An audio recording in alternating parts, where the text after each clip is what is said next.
I'm Thomas. Oh, I didn't know we were going to start. Oh, I thought we were. Dupont. He looks like me now with the scrum cap on. I feel like I have to get the same facial hair. Do you want a black eye? Yeah, sure. Crouch. Bind. Set. My name is Thomas. This is Adam, and this is episode 6 of PODcastaways. It's so bad. It is bad, but it's fine. Today is going to be the shortest episode we've done to date. We're keeping it short, as we really only have last weekend to talk about, this coming weekend, and then Rugby World Cup stuff to talk about. So this past Saturday was our last G3 game of the season against Michiana, which we traveled up to Elkhart. It was about a 4-ish hour drive. We got there the night before, all hung out and played the game, and it was definitely a rough day all around. It was cold. It was in the 40s or 50s degrees. It rained. Proper rugby weather. It Nice. rained during the second half. It was cold too. We traveled up with only 18 guys as well, which was definitely rough. So, there were 19 guys, something like that. So there's only 3 or 4 subs that could come on, which wasn't great. And we were missing a lot of people. So we ended up losing that game, unfortunately. We held them pretty well for the first 60 minutes and were ahead actually for the longest period of it. But right around that last quarter of the game, they pulled ahead and just, I don't know the exact score off my head. It was 40-20, something like that, 40-18, something like that. So a lot of learning to do. I think we just didn't travel well. I think if we had a full team that could have made it out there, it would have been a different game. Yeah. I think hosting them at home next year will be a big difference because that 4-hour drive is massive. Like, it's huge. And yeah, and also traveling with 18. Like, I don't know who the 3 subs were. But the bench, I mean, it's 4 as much. Maybe it was 19 guys. It was Cam, Spencer, Master Blaster, and Ray. So technically all forwards. Yeah. Okay. That's tough. I mean, it's always like a long trip as well. Even if you do it the night before, it's pretty rough to try and be that far away from home and put in a shift. They were a good group of guys. They had they had one of the most gorgeous fields I've ever seen. They had 3 full-on fields, 2 practice fields. They had their own clubhouse and their own, like, massive gazebo. Like, and it was like the grass was aerated. There was like sprinkler systems. Like, it was like your foot would sink into the grass for once rather than being stuck on it. It was soft. Like, the ball wouldn't even bounce. Well, like, if you grubbered, it wouldn't bounce back up again. It was just would keep going. It was amazing. The field was one of a kind, but it was definitely rough. But it was, that was the end of the season, and I think Brendan put it best. He had mentioned that this was a new year. A lot of if you look back, the roster for the last 10 years has been relatively the same, and this is the first year where, I mean, we have 7 or 8 guys in there that didn't play before, or we're not making the starting lineup, and so it's just completely different now. And it's going to take a year or 2 for us to build and get back up to where we were. But then this coming Saturday, so tomorrow, is the D4 game against Pittsburgh, which is about 2.5 hours away from here. This will go live, so it'll be today. Today? Okay, so tomorrow. And that continues their playoff chances. So if they win this game, they'll move on to the playoffs, which I believe if they win it, I think Findlay would host a team, which means that the D4 team would have to travel for their first playoff game. Okay. I believe so. But yeah, D4 guys ranked 5th and playing Pittsburgh Forge, who are ranked 7th. So it should be a good game. Should be good. The weather has definitely changed in Ohio, and I'm assuming like Pennsylvania is the same. So it's proper rugby weather, I would say. No more cuts and bruises and stuff. But yeah, so good luck. If you listen to this on the way to the game, good luck. I'm not going to go. I'm not getting up at 5 a.m. to drive. Yeah. But yeah, good luck. I'll be there in spirit. Cheering the boys on. But it really will be a great game. And it's been a big year for the D3, D4 team as far as, the first time they've traveled. We played 2 games on the same day in different locations, that kind of stuff. So it'll be a good game. And I haven't seen the roster yet, but hopefully we'll have a big group going down there. So that'll be exciting. But in addition to that game, there's 4 rugby games this weekend. Finals, yeah. 2 games on Saturday and 2 games on Sunday. On Saturday is Ireland versus New Zealand, and then Wales, Argentina is 11 a.m. tomorrow. So 11 a.m. Saturday. And then Sunday has England versus Fiji at 11 or 11:30, and then 3 p.m. is the France-South Africa game. So I guess we can kind of go through each of those. Why are you excited about the France game, Thomas? We'll get there in a second. If you flip your phone around, you'll see exactly why. I'll put it up here. I already took a screenshot just in case you deleted the message. No, I didn't take the message. I'm not like that. But we have we're going to try to get a group together to go watch some of the games. And so I guess we can kind of go through them. So you said the first game was Wales versus Argentina. Yeah, I think. See, you don't think Argentina have looked good. I don't think Wales have looked good. So I think that will be a close game, but I could see Argentina winning that. I think that Wales will win it. I think that Argentina has not looked. They looked good. They look good for phases at a time, and then for like 20 minutes at a time. They just don't look like they're together. What I will say about Wales is, they're old. A lot of their guys are not playing well, or have just are a little bit past it. But they've played together for 10 years. So they know each other, and I think that that's going to be huge. I think that they have a better pack overall because Argentina's missing Matera, who's been their six, who's been one of the best flankers in the world for a long time. Is he not playing? Mm-mm. Oh, I think he's injured or something like that happened, and so that's a pretty big loss for them. And so that'll be the reason I say Wales is like Wales's back row is better. I think their front row it will be better on the day. Do I think Montoya is one of the best hookers in the world? Absolutely, and he's definitely better than Dewey Lake or whoever else they have, Jake Ball, whoever the starting hooker is. But the locks, they both teams have very good locks. I think the backs would have to go to Wales. Even though I hate Dan Bigger, I think having him and I think having George North, Liam Williams, and Louis Rezamet and some of those players, it'll be just too much for Argentina. I'd agree with you, it'll be a close game, but I think by that last quarter, Wales will ahead. I disagree. I think because if you go on you can do the predictor game on the World Cup app, and I predicted Argentina by 8. I do think Wales will score first, and then Argentina will come back at them. Did you do this? Yeah. Oh, you got the team. Cool. Moving. You want to skip Ireland, New Zealand, and come back to it, or do you want to just go through? I think we do them in order. Why not? Okay. Well, battle of the foreigners. Ollie versus me. I hope. I'm less worried about this game than I was about the Ireland-South Africa game in the group, but New Zealand has scored more points than anyone else, scored more tries than anyone else in the World Cup so far. They also don't have a weak link except Sam Cane. And who's the scrum half they selected? Well, they have Aaron Smith, but they picked Finlay Christie on the bench, which is wild to me. But yeah, I was really thinking that New Zealand, not they were going to win it, but it was going to be a lot closer. But I think that Ireland's defense is so suffocating they could even shut down like Manu Libok and some of those players. They're just going to suffocate them. But yeah, Sam Cane in my opinion, should not be starting at all. I don't think that. I think it's kind of. I don't know what happened to Samisoni Takiaho, who also plays hooker. I think he's better than Dane Coles, even though I like Dane Coles a lot. He should be on the bench. I don't know why he's not getting picked. It also blew my mind. They picked Tamaiti Williams and Fletcher Newell, who are the two like young up and coming props, and not picking off Tongafasi and the other guy's name I can't think of off the top of my head. Dane Coles?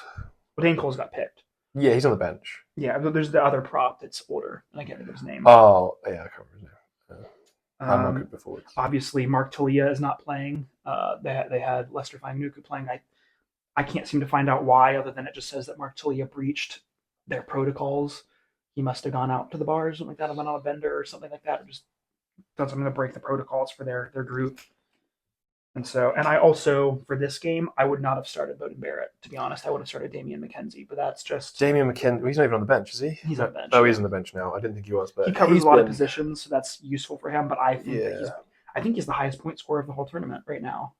I think he is. I think he scored a lot of tries, and I think he scored a lot of conversions, too. I don't even know how to look that up. I think he is the top scorer. The Ireland lineup is pretty much static from the weeks before. Mac Hansen got hurt, but they still put him on the roster, and I don't know if they started James Lowe or not. And I don't. They have started James Lowe. So, and both of those guys got hurt last game, so I'm kind of worried about that a little bit. And then James Ryan is hurt, and I don't think he got selected to start. And he's been a huge talismanic player for them. But I mean, Ian Henderson from Ulster has been really, really good. So that's been big. Ian Henderson and Peter and Tagburn in the second row, I think, is their best. They also play six. They're just as fast as flankers too. They're going to be rock solid. Bundyaki has been probably one of the players of the tournament so far. Yeah, James Lowe's on one wing, Matt Campson's on the other, and Hugo Keenan, who for me has been amazing. And then obviously Bundyaki is just Mr. Points. I think Gary Ringrose he might have scored more points than anyone in the fantasy. I think that Gary Ringrose is the best 13 in the world right now. Second. Fair enough. Yeah, he's good. I mean, I don't know. When I see the 13 shirt, there's only one 13 in the world for me, and that's Brian O'Driscoll. But he's so off. Yeah, I mean, I think that's going to be a very close. I'm a bit worried about that game, but a few pints of Guinness and some food and stuff will be. I think both teams will score a lot, but I think that Ireland will win. I don't think it will. I think it'll be a really low-scoring game. I think you saw that in the Ireland-South Africa game, where both teams have been scoring quite a decent number of a lot of points in games, and then suddenly they both held. Ireland didn't score a try in that game. The only reason I say that is I feel like New Zealand's defense hasn't always been the best, and they kind of still leak tries out here there. Although they did hold. I think it's going to be a lot of kicks. I've got Ireland by 6. It's going to be close. I think I can agree with that scoreline. The next game then is Fiji versus England, which rematch of England's last warm-up game, correct. and they did not play well, and Fiji beat them. I do think that England will win the game, which I don't know if we both see eye on that one, but I think the reason that England will win that game is they've had more time to formulate their game plan under Borthwick and things like that. My one point of frustration with that lineup, though, is that George Ford is on the bench. I don't know why he's not starting. Even though I love Owen Farrell, that really blows my mind. But they're probably picking him for kicking points and just pure size to tackle the Fijian players. I think it's George Ford's defense that's rough. If you watch George Ford, and do you watch the Andy Good and Jim Hamilton? Is that the Good and the Bad and the Rugby? I don't know no, that's the Aussie one. I think it might just be called the Rugby Pod. But they both said England's weak link there is George Ford in defence, and so he's not starting. I don't think Alex Mitchell, Owen Farrell 9-10 combination is the best 9-10 combination that England have got.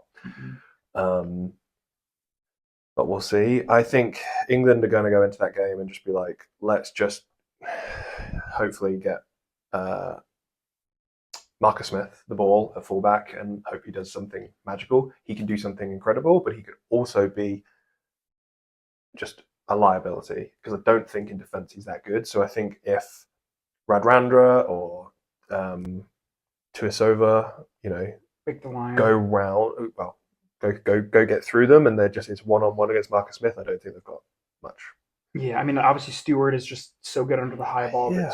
What Smith gives you is other teams being afraid to kick to him because he's going to run. Yeah, I mean, Johnny May's very good under the high ball. Joe Martian's also pretty good on the high ball, and so I think they'll play that. And they'll obviously just, in defence, they'll drop Owen Farrell back as well to have an extra person there. So I think it'll be an interesting game. I think England will win by 13 or so. I think for Fiji to win it, they've just got to keep their discipline, which is kind of come to be an issue in the last game. They have some of the best players in the world, like individually skill-wise, and sometimes they are really cohesive and almost beat Wales, demolish Australia, that kind of stuff. In other games, they can't seem to string stuff together. Yeah, they're very hit or miss. But I think Fiji always has, I think we touch on it in a minute, but thinking ahead to how World Rugby looks at Tier 1 and Tier 2, let's talk about this another time. I think Fiji can be amazing and can be a great team to watch, but they can also just not turn up. I agree. And then your friend, Manny Lalocque. Not like Manny Lalocque, but then the big game for me, of course, being a French supporter for right now. French support. Well, the U.S. didn't qualify. I don't foresee us ever qualifying again unless we host the World Cup, which we're doing in 2030 something. So, but I think that game of the games this weekend is going to be the closest of all of them. The reason that I say that is I think those two countries have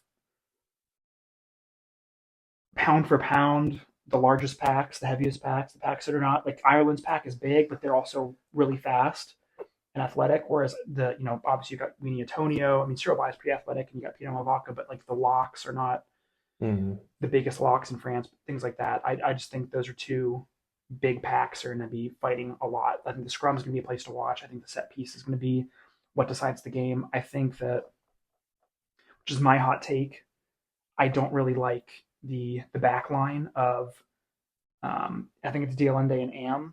Is that who's playing, or do they start Creel at 13? They started Creel at 13. Okay, well I don't like Creel either. I don't like. I think Dialende is good. He's very one dimensional. I would have started Esterhazen if I could control the back line. And he's not even on the bench. I'm also, even though I hate Willie LaRue, I'm very surprised he's not starting. I think he gives them something that they need, that like extra edge and that calmness that he provides in the back. He's that second set of hands that can make those like 30-meter passes out wide. I think not starting him is a little bit of a troubling decision, but they do have Pollard on the bench, which I think is a big. I think there's three people on the bench, potentially four with Willie LaRue, who will come on. Who, when they come on, will change the game. Quagga, he's an athlete. Yeah. He can play anywhere, and he's awesome. Faf de Klerk, as annoying as it'll be, he will change the game. And then like RG Snyman, however you say his name, the Viking. Yeah. Like they will change the game, and I think we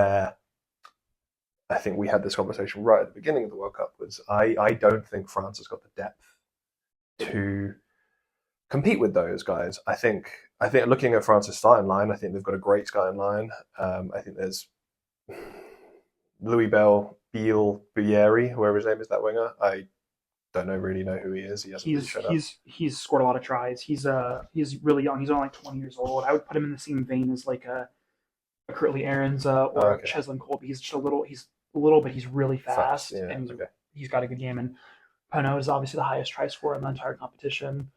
And Thomas Ramos's boot is incredible. You've obviously Dante is a drackling threat. Yelfiku is one of the best defensive 13s in the world, and just a great player in general. I mean, obviously Dupont somehow magically came back in time, which is pretty wild. I was surprised they even started him, to be honest, but I think they need him for the big game. So if he is 90% ready, I think they have to start him. They haven't got a choice, because if they lose, they're out. Yeah, that's it. So I think you got to put him, and he is, even if he's not 100% fit, he is still the best player in the world according to World Rugby and Thomas Mitchell. I have France winning by 8. I think France will win by around that margin. I would agree with that. I think it's going to be a great game to watch for impartials. I think anyone who's supporting either team is going to be a bit stressed. I don't know. I know we talk on this depth thing all the time, but you've got La Rochelle that consistently beats Leinster, and they have players that are in there. They have obviously Toulouse, which is like the entire French team if they played club rugby together, which they do, and they consistently win the big games. I don't know. I don't think that the difference is that a lot of the French guys all play on the same team. Play together, yeah. The South Africans, they don't. They all play. They play in the Premiership, top 14. Some of them play in the URC. Some of them play in Japan. They're all over the place. That's not to say they've been playing together for a decade. Some of these guys. I think I saw that Eben Etzemeth's been playing for 11 years, something like that, or maybe 9, 10, or 11 years, something like that. And then they have another guy on their roster, and I'm blanking on who it is, who also started playing in like 2011, has been on their team since then. Maybe it's Willie LaRue. I think it's Willie LaRue. It must be Willie LaRue, Maybe he was 2013. Maybe he's coming up on his 10th year. Yeah. But like, they've played a lot, and they all play together a lot. Obviously, that team has not changed people at all. So not even since the 2018 World Cup. So yeah, I think that's gonna be a fun game. I think you think all the Northern Hemisphere teams are gonna win? I do think there's going to be a Northern Hemisphere sweep, which is definitely a rough take. But I was listening to Ronan O'Gara talk about it, and I do think. Did you understand the word he's? His accent is really rough, actually, but I do think that I think of the teams that have a chance to upset anybody, it would be South Africa, just because they are really, really good. They are they were number 2 in the world. No, France are number 2 now. Oh, in the world rankings? Well, I meant before the World Cup. Oh, before the World Cup, yeah. World ranking changed this week. So after the pool stage, I screenshotted it because I wanted to have a look. Ireland, number 1 by over 3 points, like the percentage thing. So that's a big margin. That's the largest margin they've had. Then France, then South Africa, then New Zealand. And that one, again, it's like 2 points and stuff. Then Scotland are 5th, England 6th. Wales 7, Argentina 8, Eddie Jones 9, No, and then Fiji 10. He's already leaving So- rugby, or he's already leaving Australia. So He's out. He's gone. The bully is gone. Yeah, I think it's gonna be an interesting weekend of rugby. Yeah, I'm excited. I'm a bit nervous. I'll be wearing my Ireland shirt. I'll have my England shirt in my bag just I'll in be getting case. some Guinness at Kroger and probably being on my couch once I can make it out to Easton. So Yeah. Good luck in the D4 game, boys. Couple of You got things it. to come. We've got the golf outing, which Mhm. should be a good one. Get your teams in. I don't know what the details. Just we'll put it here. Get your teams in. Be a good game out. We're still trying to organise the Guinness tour. Guinness I haven't picked a tour. day yet. I'm trying to give people a week or two of notice. They can formulate accordingly. But Yeah, and I will not get in trouble for telling people how to not pour a pint of Guinness. Training, I mean, we'll still be there Tuesdays and Thursdays at Rhodes Park. Come hang out. We'll play games of touch. We'll get fun. Keep going. We'll keep going until the D4 guys are done, and then take a break over the winter. But that's it. Yep. cool. Alrighty, we can close it out here. That wasn't as short as we thought it was going to No, be. it was still 20ish minutes, I think. Yeah, cool. Well, bye. Yeah.